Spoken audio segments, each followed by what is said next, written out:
नमस्कार दोस्तों, मैं हरीश आपके अपने YouTube चैनल हरीश एसएससी वाले में स्वागत करता हूं और आशा करता हूं आप सभी अच्छे होंगे और आपकी तैयारी भी अच्छी चल रही होगी।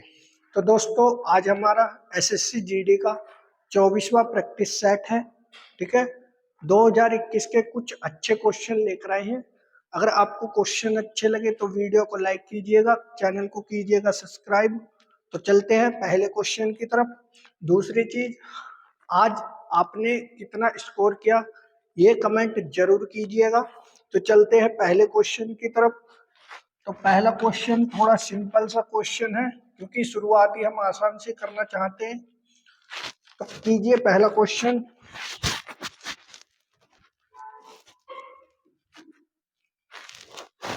किसी रेडियो पर 15% की छूट देने के बाद उसका विक्रय मूल्य 238 रुपये हो जाता है तो अंकित मूल्य ज्ञात कीजिए।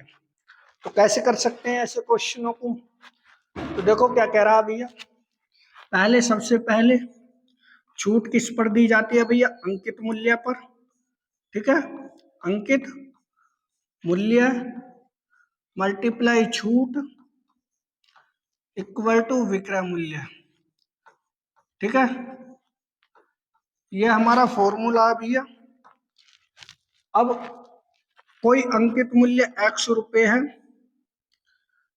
15% की छूट दी तो 85 रुपये में कोई वस्तु उसने बेची होगी।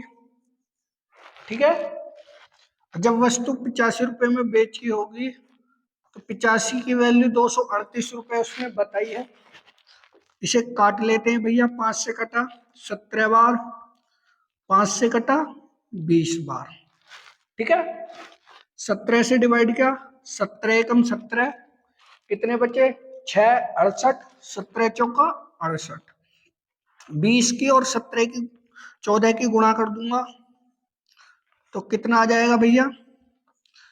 x बराबर 14 दूनी 28, 280 रुपये। ठीक है, 280 रुपये इसका सही आंसर है, ऑप्शन नंबर डी। ठीक है, क्वेश्चन नंबर 2 की तरफ चलते हैं। क्वेश्चन नंबर 2 क्या कह रहा भैया? क्वेश्चन नंबर 2,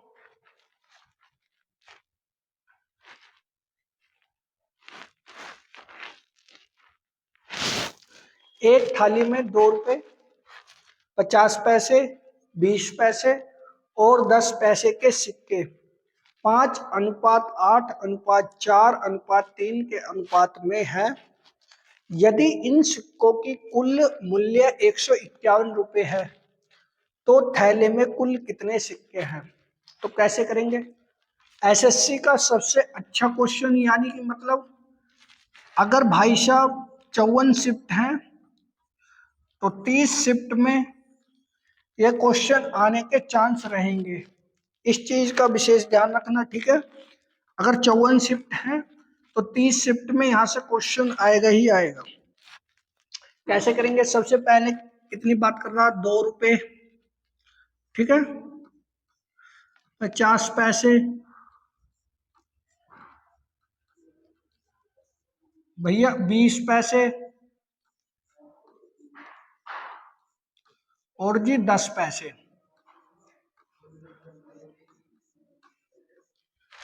का अनुपात उसने कितना कितना दिया है? उसने अनुपात दिया है 5:8:4:3। ठीक है, यानी कि मतलब 10 पैसे के सिक्के 3 है अनुपात में, और 20 पैसे के सिक्के 4 हैं अनुपात में, और 50 पैसे के 8 हैं, और 2 रुपए के 5 हैं। अब 10 इनकी मल्टीप्लाई कर दो, कितने पैसे बनेंगे भैया? 30 पैसे बन जाएंगे। ठीक है, यहाँ पे 80 पैसे बन जाएंगे और यहाँ पे 400 पैसे। ठीक है, और यहाँ बात करूंगा 2 रुपए है, 2 रुपए को अगर मैं पैसे में कन्वर्ट करूंगा तो 200 पैसे हो जाएंगे। अब 200 की मल्टीप्लाई 5 में करूंगा तो 1000। इस रेशो में कह रहा है कि इस रेशो में ये जो रुपए हैं 151 बांटने हैं। तो 151 रुपए है, इन्हें पैसे में कन्वर्ट किया तो 100 पैसे की मल्टीप्लाई कर दी। अब ये पैसे में कन्वर्ट हो गए, हमारा अनुपात भी क्या में बना है, पैसे में। तो जोड़ दो भैया 30, इनको सभी को जोड़ लोगे तो कितना बैठेगा, 0, 8 3 11, 5 इतने बैठेगा। ठीक है, जब 100 मतलब 1510 इसकी वैल्यू, तो इससे डिवाइड कर दो, एक जीरो से एक जीरो खत्म, 151 से 151 खत्म, अर्थात एक की वैल्यू 10 आ गई। ठीक है, अब इसने सिक्कों की बात करी, अगर 2 रुपए के सिक्कों की मैं बात करूं, 2 रुपए के सिक्कों की मैं बात करूं, तो भाई इसमें 10 की गुणा कर दोगे तो 2 रुपए के सिक्के कितने हो जाएंगे, 50 हो जाएंगे। ठीक है, अगर मैं इसमें 10 की मल्टीप्लाई कर देता हूं तो भाई कितने हो जाएंगे, कितने हो जाएंगे भैया, 80 सिक्के हो जाएंगे 50 पैसे के। अगर मैं बात करूं 20 पैसों की, तो 10 की मल्टीप्लाई इसमें कर देता हूं तो कितने, 40 पैसे किसके हो जाएंगे भैया, 20 पैसों के 40 सिक्के। और 10 की मल्टीप्लाई मैं इसमें कर देता हूं तो भाई 30 सिक्के किसके हो जाएंगे, 10 पैसे के।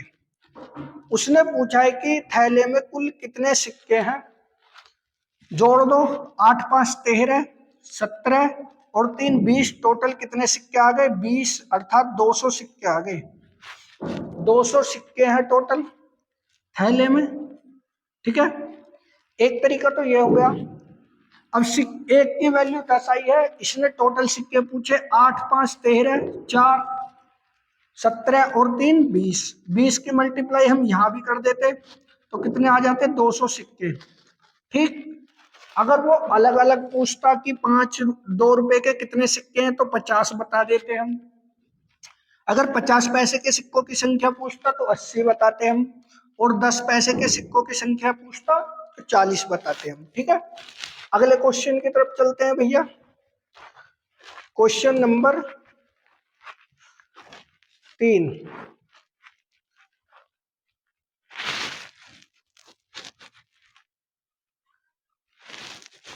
क्वेश्चन नंबर 3 करा, एक टैंक सामान्यतः भरने में 8 घंटे का समय लगता है, परंतु उसकी तली में छिद्र होने के कारण यह भरने में 2 घंटे का अतिरिक्त समय लेता है। यदि टैंक पूरा भरा हुआ हो तो छिद्र को टैंक को खाली करने में कितना समय लगेगा। तो ऐसे क्वेश्चनों को कैसे कर सकते हैं मेरे भाई, मेरे दोस्तों बताओ।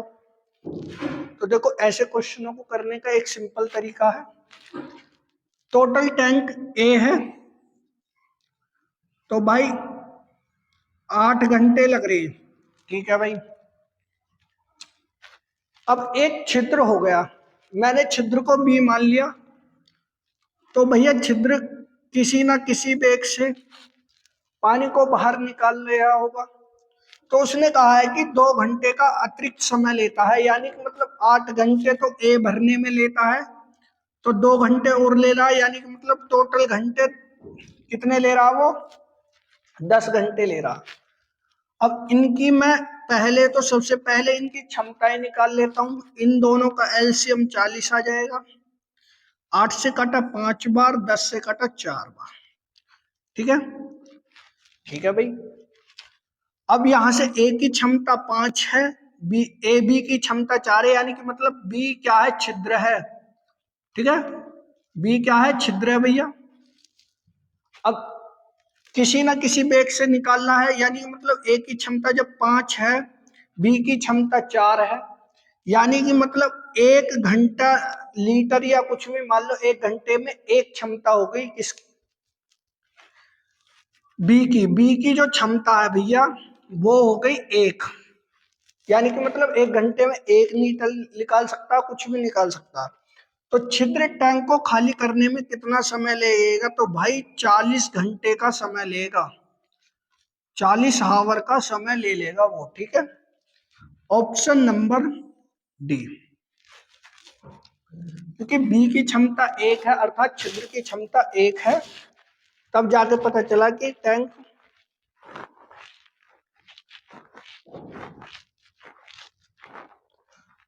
क्वेश्चन नंबर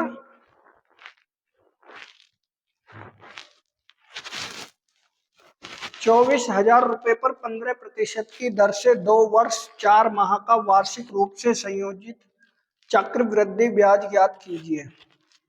तो कैसे कर सकते हैं इसे क्वेश्चन को? देखो, इसका सिंपल मेथड है कि पहले 2 महीने का निकाल लो, फिर 4 माह का निकाल लेना। अरना वैसे करोगे तो बहुत टाइम लग जाएगा इसे। तो देखो भाई, 15% की दर है। अगर 15% को मैं बटे में बनाऊंगा तो 3/20 हो जाएगा। ठीक है, 3/20 हो जाएगा। अब 2 वर्ष का निकाल लेते हैं भैया। 24,000 रुपए की राशि है। ए बराबर 20 और 3 23, 23/20, 2 वर्ष का निकाल लें हम, 23/20। ठीक है, डिवाइड कर लेते हैं।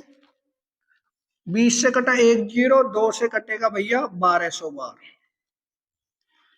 1 0 से 1 0 खत्म, 2 से कटेगा 60 बार। 23 की मल्टीप्लाई गई, 23 69, 23 दूनी 46 और 6 52, मल्टीप्लाई 60, गुणा कर लो, 9 छिक्का 54, 9 दूनी 18, 6 दूनी 12, 12 5 17, 6 पंजे 30 और 1 31। तो मिश्र धन कितना आया भैया? ये मिश्र धन आ गया। ठीक है, अगर मैं इसके ब्याज की बात करूं, ब्याज कितना निकल के आएगा? 24,000 में से जब ब्याज को घटा दूंगा, इसे मूलधन को घटा दूंगा, तो ये बैठेगा 7,740 रुपए। क्या बैठा भैया? ब्याज। ठीक है, अब भैया हम क्या कर लेते हैं, 4 माह का निकाल लेते हैं। 4 माह में कितनी तिमाही होंगी? 3 तिमाही होंगी। 4 4 माह के हिसाब से 15% का तिमाही काट लो, चौमाही काट लो। 4 से कटा 5 बार, 5%, और परसेंटेज को मैंने बना लिया 1/20। 20,000 का, सॉरी 24,000 का 21/20 कर दो, क्योंकि एक ही चौमाही होगी ना 3 बार में। 1 0 से 1 0, 12 से कटा, 2 से कटा 1200 बार, 12 कम 12, 12 दूनी 24 और 1 25। ठीक, ये तो मिश्र धन आ गया। अब भैया 21/20%, इस पे भी तो ब्याज लगेगा चक्रवृद्धि में, तो इस पे भी ब्याज लगा दो भैया। 2 से कटा, 2 3 6, 2 8 16, 2 7 14, मल्टीप्लाई 21, 21 7 147, हासिल 14, 21 8 168, 68 और 4 72, और 10 82। ठीक, हासिल 18, 21 63, 63 और 81। इतने रुपए का मिश्र धन यहाँ पे हो गया भैया। तो उसने पूछा है कि उसे चक्रवृद्धि ब्याज कुल कितना मिला होगा। तो भाई देखो, 7,440 रुपए तो यहाँ मिला उसे। ठीक, 24,000 में से इसे घटा दूंगा, 25,000 में से 24,000, तो 1,000, सॉरी 1,200 रुपए यहाँ मिला है। और 7,740 में से इसे घटा दूंगा, तो यहाँ कितने रुपए ब्याज मिला होगा भैया? 7 8 और जी 10 में से 3, 387 रुपए यहाँ पे मिला है। तो लास्ट में 7 किसी के में आ रहा है, वो आ रहा है 7 8 4 12, 7 3 10 और 2 12 रे 1 13 8 और 1 9, 9327 रुपये उसे ब्याज मिला। ठीक है, 9327 रुपये उसे ब्याज मिलेगा, ऑप्शन नंबर बी। या फिर इसे ऐसे भी कर सकते हैं कि 2 वर्ष 4 माह का एक साथ निकाल लो, और उसे निकालने के लिए 2 वर्ष को भी चौमाही बनाना पड़ेगा, उसके बाद बहुत बड़ी कैलकुलेशन हो जाएगी। ठीक है, अगले क्वेश्चन की तरफ चलते हैं।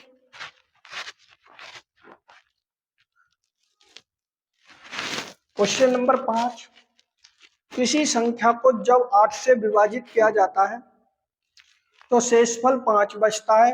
यदि उसी संख्या के वर्ग को 4 से विभाजित किया जाए तो शेषफल कितना बचेगा? तो कैसे कर सकते हैं इस क्वेश्चन को, बताइए दोस्तों जल्दी से जल्दी। भैया किसी संख्या को 8 से विभाजित करने पर शेषफल 5 बच रहा है, ठीक है भाई, तो उस संख्या के वर्ग को 4 से डिवाइड करें, अर्थात संख्या कुछ भी हो हमें उससे मैटर नहीं है भाई, जो शेषफल है उसका वर्ग कर लो। तो 5 का वर्ग हम शेषफल का वर्ग कर देंगे, 5 बच्चे 25, अगर 25 को 4 से डिवाइड करूंगा तो 4 छिंग 24, यानी कि मतलब शेषफल क्या बचेगा, 1 बचेगा।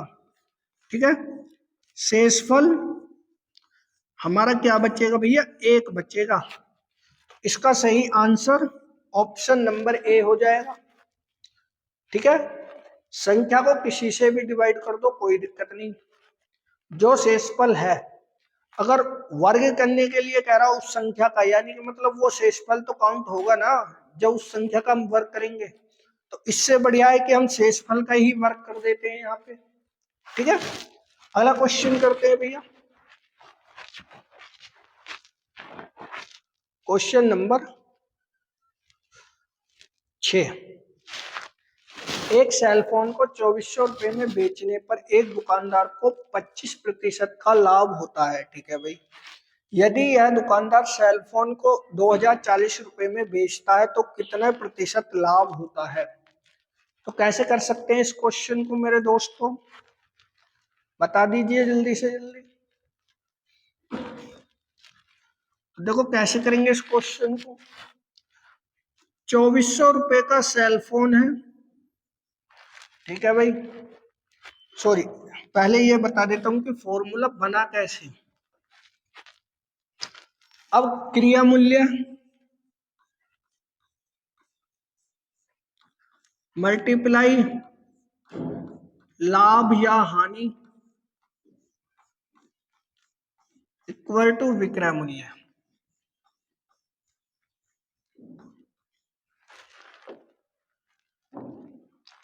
इस फॉर्मूले से इस क्वेश्चन को सॉल्व करेंगे। सबसे पहले क्रिया मूल्य x रुपए है, 25% की लाभ अर्थात 125 की वस्तु होगी या बेच दी होगी उसने, तब जाके वो 2400 रुपए में उसने बेची।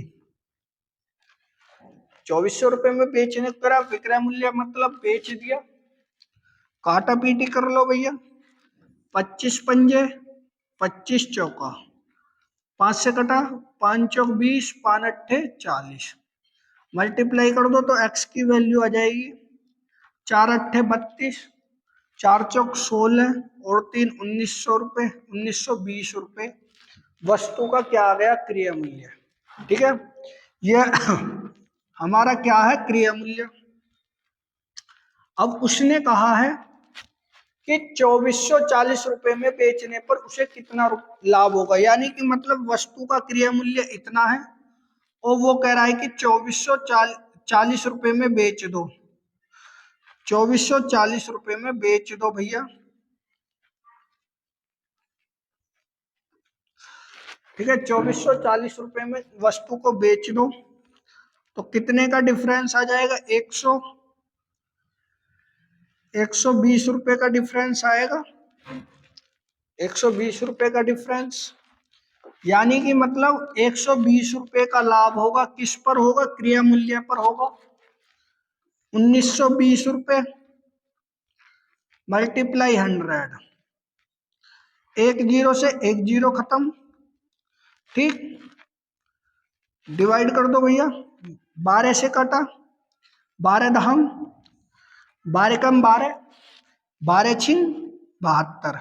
अब 100 को 16 से डिवाइड कर दो भैया।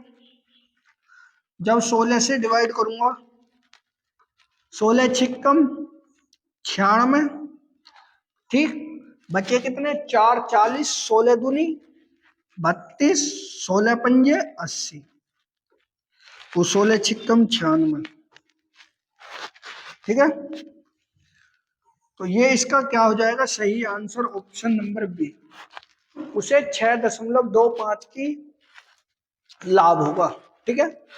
क्वेश्चन बड़ा नहीं है भाई, समझाने के तौर पे बड़ा क्या है, ठीक है। क्योंकि 2021 का जो मैथ मतलब जो एग्जाम हुआ था वो हार्ड क्यों माना जाता है, क्योंकि एक सवाल में वो 2-2 3-3 क्वेश्चन पूछ रहा, इसलिए थोड़ा टाइम टेकिंग था, हार्ड नहीं था, ठीक है।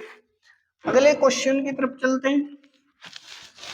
Question number 7। कैसे करेंगे 7वें क्वेश्चन को।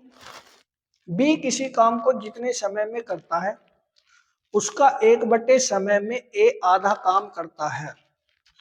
यदि दोनों साथ मिलकर काम शुरू 10 दिन में करते हैं तो बी अकेला इस कितने दिन में कर सकता है। तो कैसे करेंगे क्वेश्चन को, लैंग्वेज समझ, जो लैंग्वेज समझ गया उसने ये क्वेश्चन सोल्व कर दिया। तो कैसे कर सकते हैं भैया क्वेश्चन को, तो क्वेश्चन को कर लेते हैं भैया। ए व्यक्ति है और एक बी व्यक्ति है। ए किसी काम को जितने समय में करता है उसका 1/6 समय में, 1/6 समय में ए आधा काम करता है। यानी कि मतलब ये एक काम करता है काम, तो ये 2 काम करता होगा, ठीक है भाई।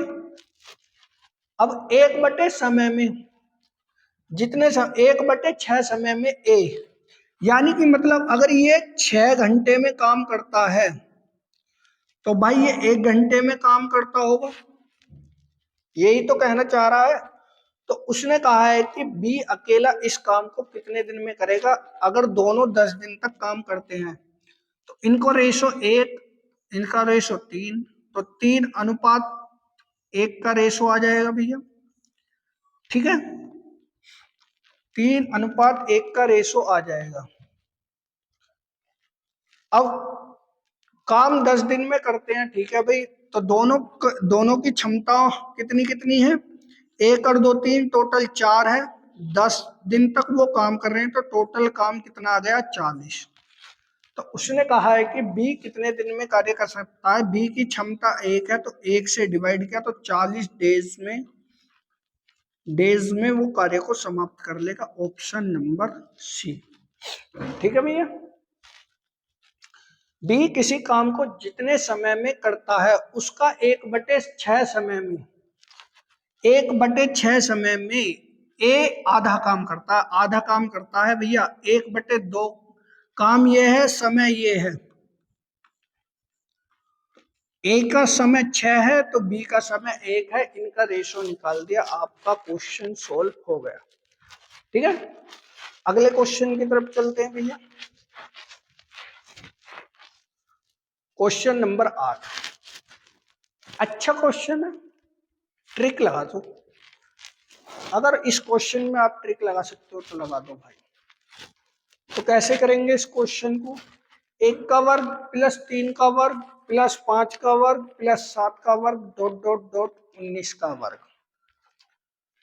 देखो अगर किसी भी संख्या का, प्राकृतिक संख्याओं का जब हम स्क्वायर लगाते हैं तो फॉर्मूला लगाते हैं n+1 2n+1 की पावर बटे 6, यही तो लगाते हैं स्क्वायर जब निकालते हैं स्क्वायर वाला प्राकृतिक संख्याओं का। अब यहां पर संख्या कैसे दी गई है, विषम संख्याएं दी गई हैं। तो कैसे कर सकते हैं भाई इस क्वेश्चन को, तो देखो इनके बीच में 2 का वर्ग भी होगा, 4 का वर्ग भी होगा, 6 का वर्ग भी होगा, 8 का वर्ग भी होगा। ठीक है, तो उससे पहले मैं टोटल संख्याओं का वर्ग निकाल लेता हूं कि कितना होगा 1 से 20 तक की संख्याओं का। ठीक है, 1 से 20 तक की अगर संख्या n बराबर मैं 20 रख लेता हूं, तो 20 मल्टीप्लाई 20 और 1 21, और 20 दूनी 40 और 1 41 बटे 6। ठीक है, अब मैंने आपसे क्या कहा कि इनके बीच में 2 का वर्ग भी होगा, 4 का वर्ग भी होगा और 6 का वर्ग भी होगा, डॉट डॉट डॉट 20 का वर्ग भी होगा। ठीक है, यही तो कहा मैंने। अगर मैं यहां से 2 का वर्ग कॉमन ले लूं तो क्या मेरे पास प्राकृतिक संख्याओं का वर्ग नहीं हो जाएगा? हो जाएगा ना, क्योंकि यहां से तो आप प्राकृतिक संख्याओं के वर्ग में मैं फॉर्मूले में 10 संख्याओं का लगा दूंगा, आपके अनुसार आंसर आ जाए। यानी कि मतलब मैंने अब 20 संख्याओं का निकाल दिया है टोटल वर्ग प्राकृतिक संख्याओं को। इन 10 संख्याओं का वर्ग घटा दो भैया, तो कर देते हैं 10 मल्टीप्लाई 10 और 1 11, 10 दूनी 20 और 1 21 बटे 6। ठीक है, 2 का वर्ग कॉमन लिया इसलिए 2 का वर्ग यहाँ पे रख दिया मैंने। 3 से कटा 10 बार, और ये कटेगा 3 सत्ते 21, 7 एकम 7, 7 चौक 28, इतना आ जाएगा भैया इसका। 2 का वर्ग 4 होता है भैया, 6 से काटा 5 बार कट जाएगा और ये 7 बार कट जाएगा। 7 पंजे 35 और 11 की गुणा कर दूंगा, या 11 सत्ते 77, 7 पंजे 35, 7 पंजे 35 और 3 38।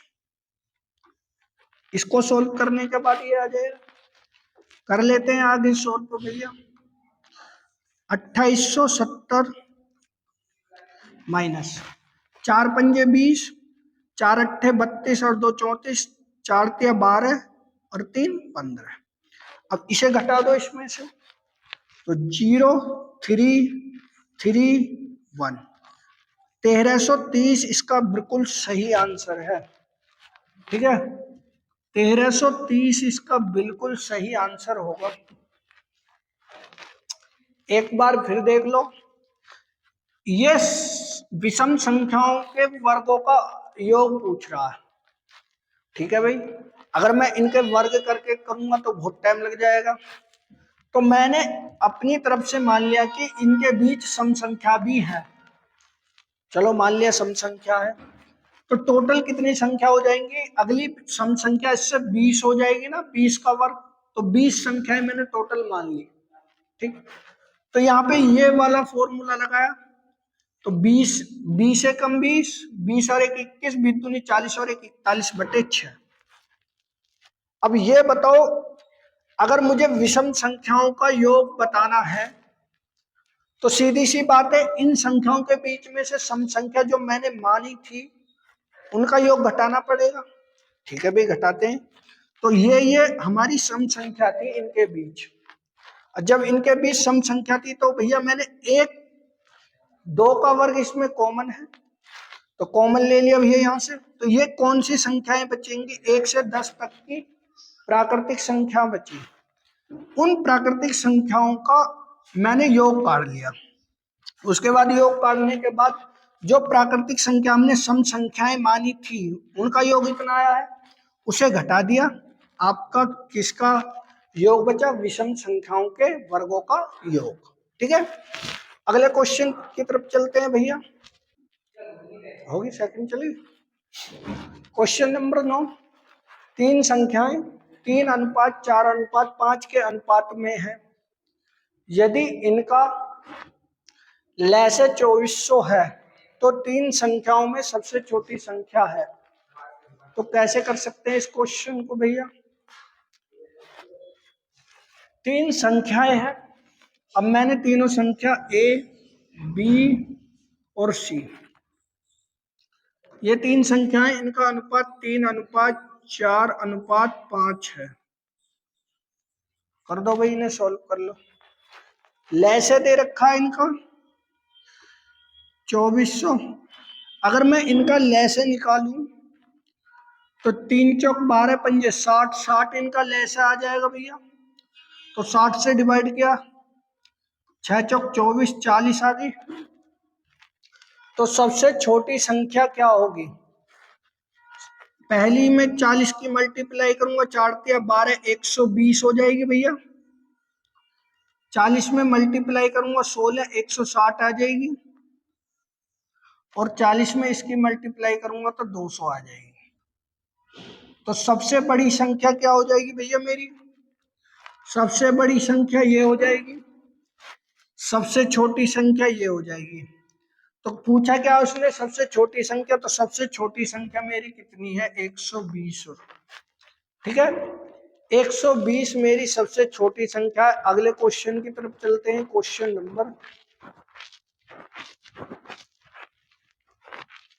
नंबर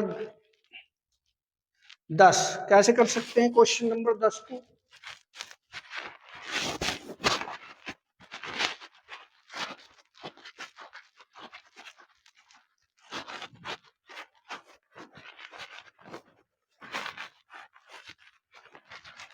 एक घोड़ा 20 फीट लंबे और 14 फीट चौड़े एक खलियान के एक कोने में रस्सी से बंधा हुआ है। ठीक है, घोड़े द्वारा बिना चढ़े गए खलियान, भाई यहाँ पे खलियान है, खलियान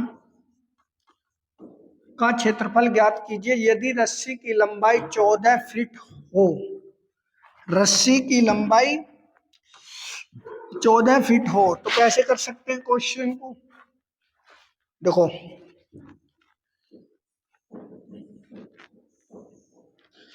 एक खलियान खेत है जिसकी 28 फीट लंबाई मान ली और 14 फीट चौड़ाई। ठीक है, अब 14 मीटर लंबी एक रस्सी है, ये मान ली 14 मीटर। तो भाई वो इतने एरिया को तो कवर कर सकता है वो, यानी कि मतलब इसकी लंबाई 14 सेंटीमीटर है, 14 फुट है। तो कैसे कर सकते हैं इस क्वेश्चन को? तो इस क्वेश्चन को करेंगे भैया आयत का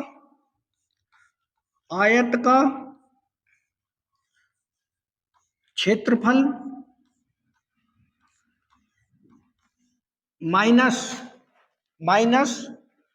भाई चरे हुए भाग का क्षेत्रफल, चरे हुए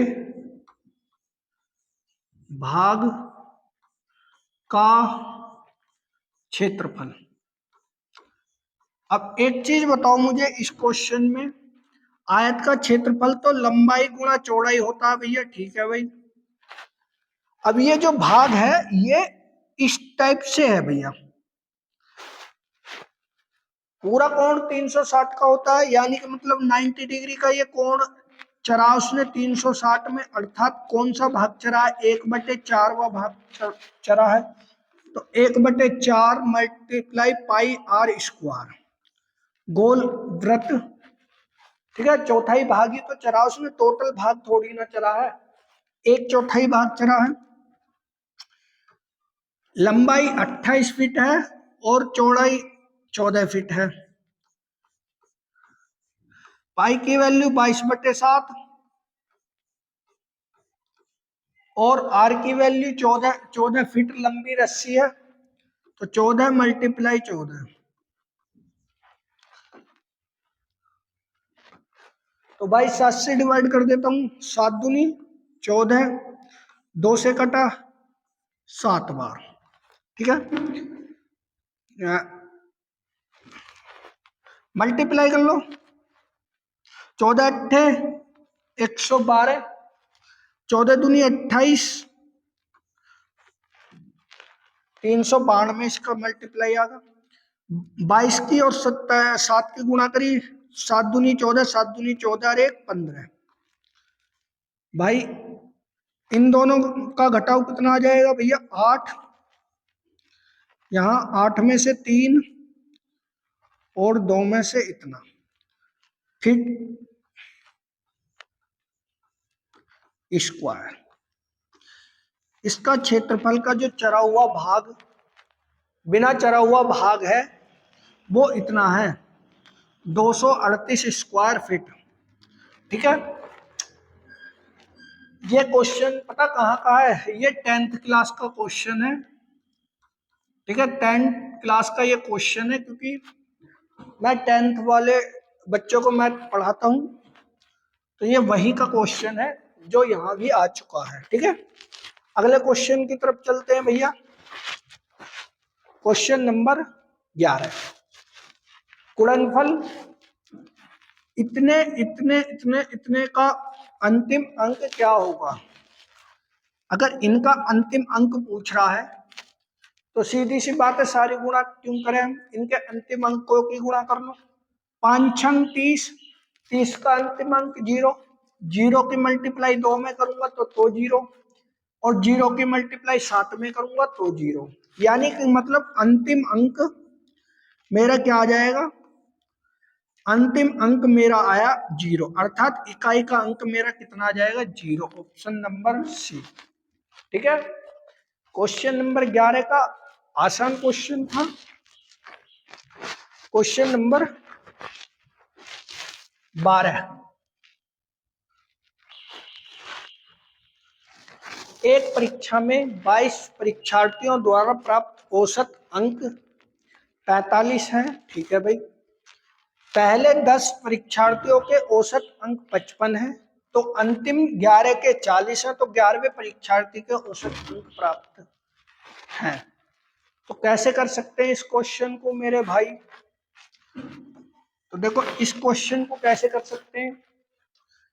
22 परीक्षार्थी हैं जिनका औसत अंक 45 है।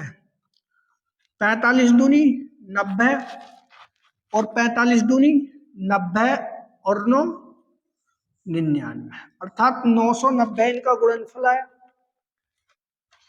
प्रथम 10 परीक्षार्थियों का औसत अंक, प्रथम 10 परीक्षार्थियों का औसत अंक 55 है भैया। ठीक है भाई, तो 550 हो जाएगा, इसकी मल्टीप्लाई कर लूंगा। ठीक है, फिर कहिए अंतिम 11 का औसत अंक 40 है, 11 चौक 44, तो इन दोनों का योग कितना बैठ गया भैया? मेरे हिसाब से इन दोनों का योग बैठ गया 990। ठीक है, तो 11वें परीक्षार्थी के औसत अंक की बात ये कर रहा है, तो कैसे कर सकते हैं? इसमें 990 में से 990 गए तो कितना बचे? 0। तो 11वें परीक्षार्थी के जो औसत प्राप्त अंक थे वो थे 0। ठीक है, ऑप्शन नंबर 20 का करेक्ट आंसर है। ठीक है, अगले क्वेश्चन की तरफ चले। औसत अंक बिल्कुल सही है, 10 और 11 21 होते हैं, तो कौन सा बच्चा? 11वां बचा ना, इससे अगला 11वां बचा, तो 11वें जो परीक्षार्थी के प्राप्त अंक थे वो थे 0। अगले क्वेश्चन की तरफ चलते हैं। क्वेश्चन नंबर 13, ए और बी ने क्रमशः 45,000 और 54,000 के निवेश करके एक व्यवसाय आरंभ किया। ठीक है भाई, 4 महीने बाद सी ने 30,000 की पूंजी के साथ व्यवसाय में साझेदारी कर ली। ठीक है, इसके 2 महीने बाद बी बी ने अपनी पूंजी निकालकर व्यवसाय छोड़ दिया, तो 1 वर्ष के अंत में ए का लाभांश इतने रुपए है, तो लाभ में कुल रकम कितनी है? तो कैसे कर सकते हैं इस क्वेश्चन को? साझेदारी का क्वेश्चन सिंपल आता है, लेकिन आता है थोड़ा कैलकुलेटिव, तो ध्यान रखना है थोड़ा सा। ए व्यक्ति है, बी व्यक्ति है, और सी व्यक्ति है। अब 45,000 रुपये लगा रहा है ये भैया एक व्यवसाय में, ये 54,000 रुपये लगाता भैया, और सी 30,000 रुपये लगाता है। ठीक है भाई, 2 महीने बाद बी ने अपनी पूंजी निकालकर व्यवसाय छोड़ दिया। 4 महीने बाद ये लगा, यानी कि मतलब इसने टोटल 8 महीने के लिए अपनी राशि लगाई होगी।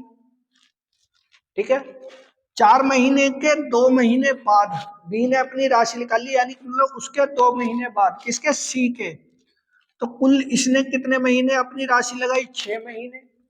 तो ए ने टोटल राशि 12 महीने लगाई। ठीक है भाई, रेशो निकाल लेते हैं, 3 जीरो से 3 जीरो समाप्त हो गई। ठीक, काट लो भैया, 6 से कटा, 6 दूनी 12, 6 कम 6, 3 से 1 कट जाएगा और ये भी कट जाएगा 4 बार। ठीक है, सॉरी 3, ये 8 माह के लिए है।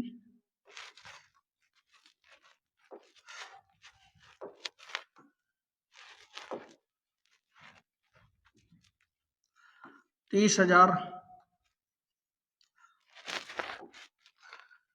भाई जी, 3 जीरो से 3 जीरो खत्म होंगी, तो 6 से काटूंगा, 6 पंजे 30।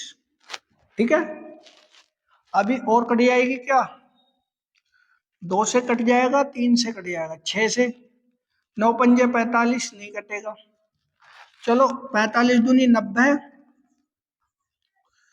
54, 8 पंजे 40। ये इनका रेशो आ गया। अभी ये डिवाइड हो जाएगा 2 से, इसका रेशो 45, इसका रेशो आ जाएगा भैया 27 और इसका रेशो आ जाएगा 20। ठीक है, अब उसने कहा है कि ए का अनुपात 45 है, तो उसका लाभांश जो है 13,500 रुपये है। कर लेते हैं डिवाइड, 45, 9 से कटा, 9 एकम 9, पंजे 45, 5 से काट दो भैया, 5 15, 30 बार, यानी कि मतलब एक की वैल्यू 30 आ गई। और उसने कुल रकम पूछी है, कुल रकम बता दो भैया। 45, 27 और 20 को जोड़ दो, 5 12, 3 2 5 4 9, मल्टीप्लाई कर दो भैया, 0 0 6, 3 9 27। तो 27,600 रुपये क्या है, हमारी कुल रकम है जो लाभ हुआ है, 27,600 रुपये। ऑप्शन नंबर ए सही है। अगले क्वेश्चन की तरफ चलते हैं भैया। क्वेश्चन नंबर 14, किसी भिन्न के अंश में 20% की वृद्धि तथा हर में 20% की कमी करने पर परिणामी भिन्न 4/5 प्राप्त होती है, तो मूल भिन्न क्या है। तो कैसे कर सकते हैं क्वेश्चन को, तो देखो ऐसे क्वेश्चन को करने के लिए पहले कोई भिन्न मान ली x और y। ठीक है भाई,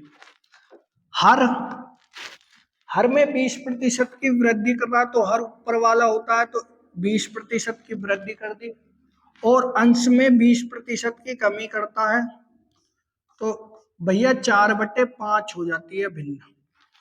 ठीक है, काटा पीटी कर लो भैया, 1 0 से 1 0, 4 3 12, 4 दूनी 8, 2 की मल्टीप्लाइज में, 3 की मल्टीप्लाइज में, तो x अपॉन वाई का रेशो आ जाएगा 8 5 15।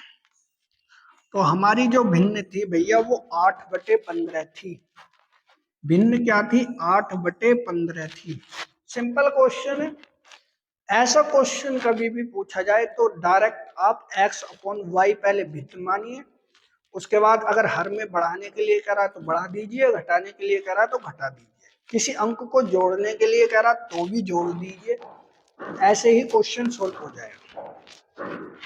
क्वेश्चन नंबर 15, रमेश 15,600 रुपये को साधारण ब्याज की दर से सावधि खाते में जमा करता है। ठीक है, वह प्रत्येक 2 वर्ष के बाद ब्याज से होने वाली आय को मूलधन में जोड़ देता, अर्थात ये कहना चाह रहा है कि जो ब्याज प्राप्त हो रहा है उसे मूलधन में जोड़ना है। तो ऐसे चौथे वर्ष के अंत में कितने रुपए उसे मिलेंगे। तो कैसे कर सकते हैं भैया इस क्वेश्चन को। साधारण ब्याज का अपना फॉर्मूला है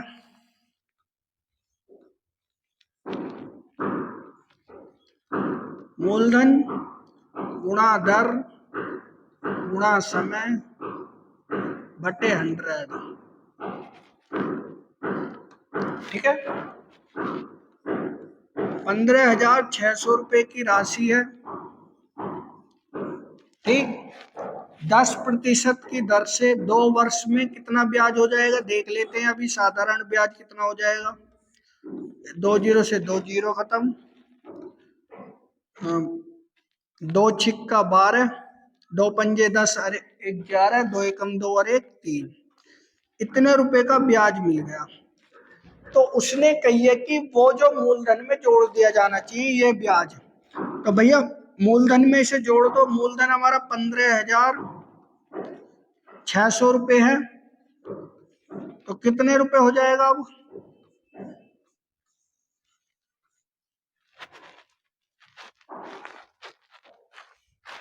सात 8, इतने रुपए अब मूलधन हो जाएगा भैया हमारा। ठीक है, ये रुपए हमारा मूलधन हो गया। अब इसका भी कितने परसेंट, 2 वर्ष के लिए 10% की दर पे कितने रुपए हो जाएगा ये पूछ रहा। 2 जीरो से 2 जीरो खत्म, तो गुणा कर लेते हैं भैया। 2 दूनी 4, 2 सत्ते 14, 2 अट्ठे 16 और 1 17, 2 एकम 2 और 1 3, इतने रुपए का यहाँ पे ब्याज मिल गया। तो उसने कहा है कि चौथे वर्ष के अंत में उसे कितना रुपए मिलेगा। तो इतने रुपए का ब्याज मिल जाएगा उसे, 3744 रुपए का। ठीक है, ऑप्शन नंबर सी इसका करेक्ट आंसर है। अगले क्वेश्चन की तरफ चलते हैं भैया। 16वां क्वेश्चन क्या करा है, एक स्टेनर को 50 वस्तु बेचने पर 10 वस्तुओं के क्रय मूल्य के बराबर लाभ प्राप्त होता है। तो लाभ प्रतिशत ज्ञात कीजिए। तो कैसे करते हैं ऐसे क्वेश्चनों को, अपना एक फॉर्मूला है, उसी फॉर्मूले पर आधारित ये क्वेश्चन है। क्रय मूल्य मल्टीप्लाई विक्रय मूल्य, ओ सॉरी लाभ या हानि इक्वल टू विक्रय मूल्य।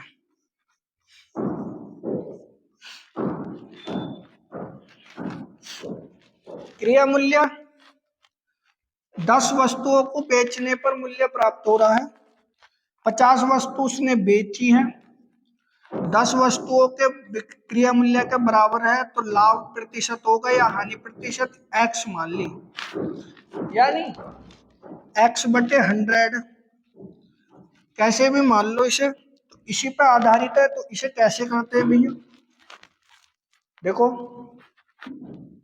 10 वस्तुओं के बराबर उसे लाभ मिल रहा है, बेची कितनी उसने, 50 वस्तु बेची। ठीक, परसेंटेज में कन्वर्ट कर दो,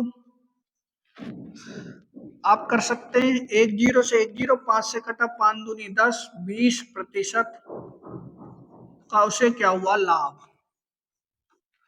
लाभ बराबर 20%। ठीक है, ऑप्शन नंबर ए। ठीक है, अगले क्वेश्चन की तरफ चलते हैं भैया। Question number 17 sorry. एक व्यक्ति अपनी निश्चित दूरी को अपनी सामान्य चाल की 3/4 से तय करने पर गंतव्य पर 1-1.5 घंटा देरी से पहुंचता है। दूरी को तय करने में सामान्यतः कितना समय लगता है। ऐसे क्वेश्चनों को कैसे कर सकते हैं भैया,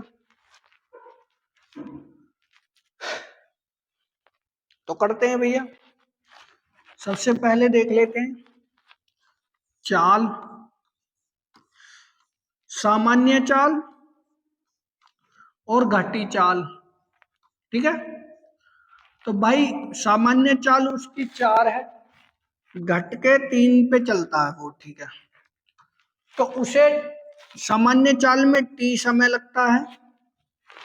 अब चाल घटा दी उसने, तो उसे t+3/2 घंटा अधिक लगता है, यानी कि मतलब ये घंटा उसे एक्स्ट्रा लगेगा।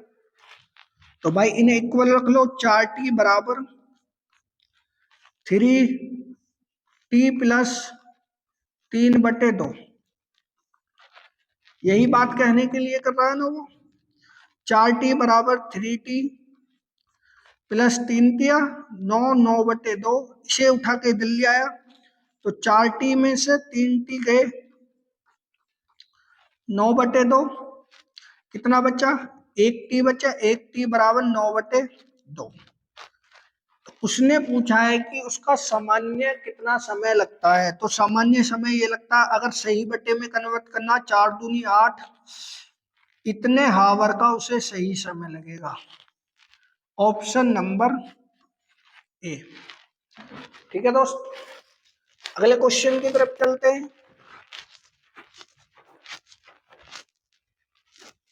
18वां क्वेश्चन, एक मोटर बोट को शांत जल में चाल 36 किलोमीटर प्रति घंटा है। एक बोट धारा के विरुद्ध 56 किलोमीटर की दूरी 1 घंटा 45 मिनट में का समय लेती है। तदनुसार बोट इतनी ही दूरी को धारा की दिशा में कितने समय में तय करेगी। तो कैसे करते हैं ऐसे क्वेश्चन को भैया, देखो 36 किलोमीटर प्रति घंटा किसकी चाल है, एक्स की चाल है, अर्थात नाव की चाल है। तो एक्स बराबर 36 किलोमीटर प्रति घंटा। ठीक है, धारा के विरुद्ध, धारा के विपरीत, तो धारा के विपरीत भैया क्या करते हैं, x माइनस वाई करते हैं ना। धारा के विपरीत चाल x माइनस वाई करते हैं। ठीक है, तो 56 किलोमीटर की दूरी है, धारा के विरुद्ध 36 किलोमीटर पर घंटा किसकी चाल है, नाव की चाल है। जल की चाल हमें पता नहीं है, तो कुल मिलाकर उसे 1 घंटा 45 मिनट 45/60 कन्वर्ट कर लो इसे। 15 तिया 45, 15 चौका 60, 4 एकम 4 के 7, तो 7/4 घंटे का समय लगता है भैया। ठीक है, 7 से कटा 7 अट्ठे 56, 8 की मल्टीप्लाई इसमें कर दी, 8 चौक 32, 32 वाई की वैल्यू कितनी आ जाएगी, 4 किलोमीटर पर घंटा किसकी चाल है भैया, धारा की चाल। ये निकालना इसलिए इम्पोर्टेंट था क्योंकि तब जाके ये हम निकाल सकते थे कि धारा की दिशा में चाल को चलने में कितने समय में तय कर सकती है। तो धारा की दिशा में 56 किलोमीटर दूरी धारा की दिशा में अगर चलेगी तो भैया चाल होती है x प्लस वाई, अर्थात धारा की चाल भी और नाव की चाल भी जुड़ जाएगी। तो जोड़ दो भैया, 36 प्लस 4 कितनी हो गई, 40। तो 56/40, 40 से डिवाइड किया, 40 से कम 40, 1 हावर, कितने बच्चे 16, तो 16/40 मल्टीप्लाई 60 में कन्वर्ट कर लिया मिनट में, कर दो भैया डिवाइड। 1 0 से 1 0 खत्म, 4 चौक 16, 4 छिंग 24, तो 24 मिनट। तो भाई 1 घंटा 24 मिनट का उसे समय लगेगा। ठीक है, 1 घंटा 24 मिनट का समय लग जाएगा उसे। अगला क्वेश्चन देखते हैं भैया, 19वां क्वेश्चन, 2 साल बाद प्राप्त होने वाली राशि 2,20,500 रुपए है कि आय का वर्तमान मूल्य क्या होगा यदि चक्रवृद्धि ब्याज की दर 5% हो। यानी कि मतलब ये उसने बढ़ी हुई राशि दी है 2 साल पहले की, वर्तमान की राशि पूछ रहा है। तो भाई a बराबर P1 प्लस R/100 की पावर n। ठीक है, अब इसने 2,20,500 रुपए की राशि क्या दे दी, मिश्र धन दे दिया, ये मान लो। मूलधन वर्तमान की राशि उसने पूछी है 5%, अर्थात 5% को कन्वर्ट कर दूंगा 1/20 में, तो 20 से कम 20 और 21, 21/20, 2 वर्ष के लिए 21/20। ठीक है, डिवाइड कर लेते हैं। 21 से काटा 21 से कम 21, बचा कितना, 1, नहीं कटेगा, 10 हो जाएगा, फिर भी 5 और 21 पंजे 105, 00। फिर 21 से काटा 21 पंजे 105, 500 बार कट जाएगा। 20 मल्टीप्लाई 20 की गुणा कर देंगे तो 20 20 400 मल्टीप्लाई 500, तो कितना आ जाएगा भैया, पी की वैल्यू आ जाएगी 2 लाख। कितने रुपए पहले होंगे वर्तमान में, कितने, 2 लाख रुपए। Option number B. ठीक है, इसका सही आंसर है ऑप्शन नंबर बी, यही इसका मेथड है। अगले क्वेश्चन की तरफ चलते हैं। आज का लास्ट क्वेश्चन है, सिंपल क्वेश्चन है। क्वेश्चन है 256 मल्टीप्लाई 256 माइनस 144 मल्टीप्लाई 144 बटे 112। कर लेते हैं इसे सोल्व, कैसे करेंगे भैया। 256 यानी कि मतलब यहाँ पे हो रहा है 256 का वर्ग माइनस 144 का वर्ग बटे 112। कर दो। फॉर्मूला क्या है, एक बार ए स्क्वायर माइनस बी स्क्वायर का फॉर्मूला होता है एक बार प्लस एक बार माइनस, यही होता है ना फॉर्मूला। 256 प्लस 144, 256 माइनस 144 बटे 112, जोड़ के कर दो भैया, कितने बैठेंगे ये, 10 10 400, घटाने के बाद 2 1 1 बटे 112, 112 से 112 खत्म तो कितना बचा, 400 बचा, तो 400 इसका सही आंसर है। ठीक है, ये थे 20 क्वेश्चन। तो अपना स्कोर बताना है, आपने आज कितना स्कोर किया। ठीक है, अगर आपको हमारे क्वेश्चन अच्छे लगे हो तो वीडियो को लाइक जरूर कीजिएगा, शेयर भी कीजिएगा और चैनल को कीजिएगा सब्सक्राइब। जय हिंद, जय भारत।